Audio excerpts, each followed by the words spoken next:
Bazene sengo ya koyeba ete bozali ebele liboso ya ba poste téléviseur na bino pona kolanda émission ezwi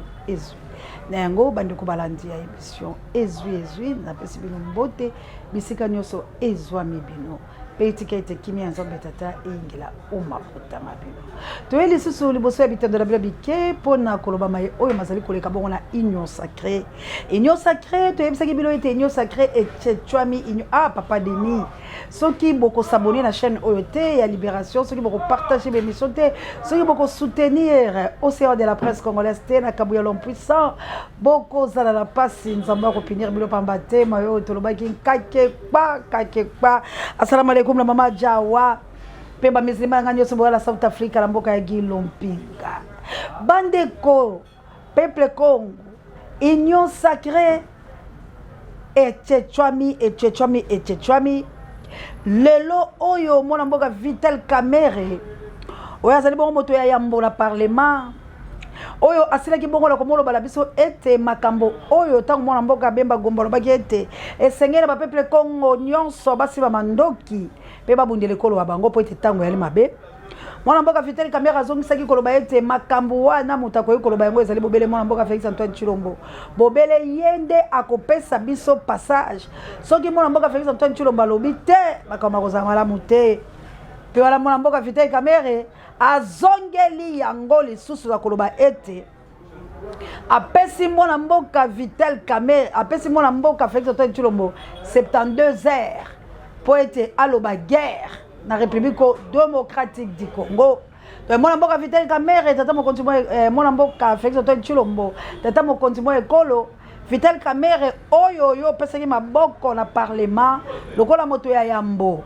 pambate asaki nommé na yo moko pambate o proposa ki yango uto sanza mibale lolenge mwana mboka Vital Kamerhe alobaki ndeko bolimbisi na kotoko pambate yali bongo likambo ya Congo el malamu te toko pe kotoko pambate lotiliki ya lakate toli bobe melio na melio mai yalite makambo akosala mele malamu te kasi vangimbo weto ya kalibuso na bino pona komolo bana bino na tina ete boyeba mayo masali bongo komoleka sasa yipi mwana mboka Vital Kamerhe ayebisi bongo ndeko aye président de la République Félix Antoine Tshilombo était à PCA 72 heures a prononcé guerre na République démocratique du Congo. Soki alobite mwana mboka Vital Kamerhe bila kozala démissionnaire. Congo JKM, le numéro 1 l'océan de la presse congolaise en France, la mboka ya maman Célestine et papa Michael. Congo on joue de nous hein. Bato yo ba obeta biso damu moko na ebité bandeko langa so boko s'abonner la chaîne ote boko partager l'émission te ndenge mon mère de Brune sala ka l'Autriche et ko zala participer ma wakila medjeta teke tubakale koto bokilo lo connaît femme pekato OK pasteur Willy Lambo Carmel poso mona Congo Vital Kamerhe tali alobi je qui mabe il faut na sale loko moko na bimaka à 20 heures parce que ngala zala les pacificateurs. Il faut la koyate pour la maïle mabe et sengeli etera sundo la Félix pambate ngonge belemi na tikele mokumba ndeko langai dis-moi qui tu fréquentes je te dirai qui tu es et amaloba la bino boloba équipe pour la terre des États-Unis d'Amérique mana ngala kunya de langai bogin kimo ngonga ngilele Vital Kamerhe alobi la longo la poso oyo mayele mabe nako démissionner pambate sengeli Félix Antoine Tshilombo a prononcé guerre pambate to comme la situation grave de Vital Kamerhe sur la sabilo déjà alobi a prononcé la 72 heures dialogue ezate et là comment to lingi kaka Félix Antoine Tshilombo aloba guerre en RDC fongoli miso dialogue ya la tinate dialogue ya ko pesa ndebilo lokuta dialogue ya des distractions et loko ya makasi ezali guerre pour être tous entourés et loko ya makasi ezali de guerre dont on n'a pas besoin de dialogue ko servir sur les deux côtés wale ça loko c'est manque de Congolais donc il faut moi mboka Félix Antoine Tshilombo prononcer guerre parce que c'est lui le garant du Vital Kamerhe alors bisoki alobite na 72 heures yé asa démissionnaire ndenga salaki pas Kabila ndenga ko sale pas Félix e Congo e Nzambe la ngai e Kolo e nasala nini ba mama missionnaire la plus 32 la mboka nita ba faut kuyo moto koka lumumba Vitel Kamerhe Nick Makalaki prisonnier de Jésus ah master la ngaboto la ngai mokili ya mystique est-ce que boyoka ka océan de la presse congolaise est-ce que bozondi makenzamba tindo océan de la presse congolaise est-ce que bozaka la souci à Congo les lots qui beaucoup monde quand même pour soutenir lui ça bah petit bah ça là quelque chose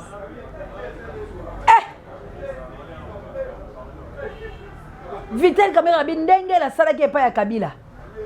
ndenge la sala pas Félix donc et ande likamba guerre c'est quoi Vitel Kamerhe ko se prononcer qui moi mboka Félix Antoine Tshilombo ko se prononcer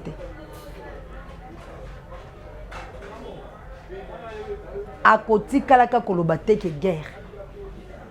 pourquoi to kolobela la miko misali ko po bochaki tembe po bochaki tembe po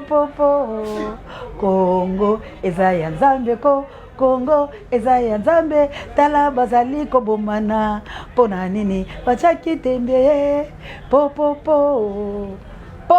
bochaki tembe tolobaki la bino ete bakoya na nzela moko bakozonga na nzela sa kasi talo beti mbola mnoko mboki mbolo bini guerre Félix a s'est prononcé pourquoi qu'on s'est prononcé parce que yenda kendaki vers bato wana yenda kendaki koluka bango pour battre croque à jambe la mona mboka Martin Fayulu m'a dit du président il y a 2018 talandege bomi boma réincarnation en Volosi Kimba peuple baché 4 l'accomplissement de la parole yolobité ngai il faut na teka moi na moto sort na yezakini Vitel Kamerhe ebi abi fona kimarango héros pour le quoi Félix a kokate koloba guerre biso to batama yango le fala quitter décision finale ya Jean-Marc Kabound pour Marc Kabound azala moi est-ce que Jean-Marc Kabound bazana alliance à Félix to ko yebisa belo miko misali ko est-ce que force mon côté ya Jean-Marc Kabound et peut ko épauler pour Jean-Marc Kabound abaki j'ai été humilié on a aussi humilié ma femme donc ngala bango to ko yokala te donc le lenga ndimi ko bima seke makambo asenga ki ba pesi vérité yango et pas Vitel Kamerhe bota Vitel Kamerhe bota la caméra on peut savoir vérité bye bye les clics séparation oh ngala qui est la gauche ngala qui est la droite à rejoindre boyoka kate ntimambi bolingi Congo te tala lelo et tala bango na bango bakomi kobomana eye mabe et tala bango na bango bakomi kotekana eye mabe e Congo kake kotika pe ekolonga bino eye mabe ama to soki sila biso bandeko to ay ko fungola miso ya koloba ete Vitel Kamerhe ye wana le pacificateur Vitel Kamerhe ye wana faiseur de pouvoir Vitel Kamerhe ye wana atomboli siko mungongo koloba ete na 72 heures il sera démissionnaire si le président Félix Antoine Tshilombo a prononcé guerre, a déclaré guerre. Tous les barons à 72 heures. Yeso a démissionné, Tokoya ko bete la développer Kim. Ce qui peut président déclarer guerre parce que balobi dialogue ezate. Babi to sale sous dialogue parce que to sale plusieurs dialogues et aboutir ne loroté. O eza siko lokwa bazuba mboka la biso ya solo. Entouré biso ya solo, il faut congolais abunda. Qui dit vrai, qui dit faux? Naninda Kolonga, à vous l'antenne. Merci la Kabouya, l'homme puissant d'échange par l'équipe qui gagne. Merci la Pape Ndjay, directeur recherche stratégique. Et personnellement, ça on me conduit pareil, mais monsieur Abisso, pour amener Angola, no bondi à botard de bonheur, d'ailleurs monsieur Rokomé Labino, mamour d'Angola, la mokitene Florence, Matondo Mido, Zambalola, Assunga Congo. Bye.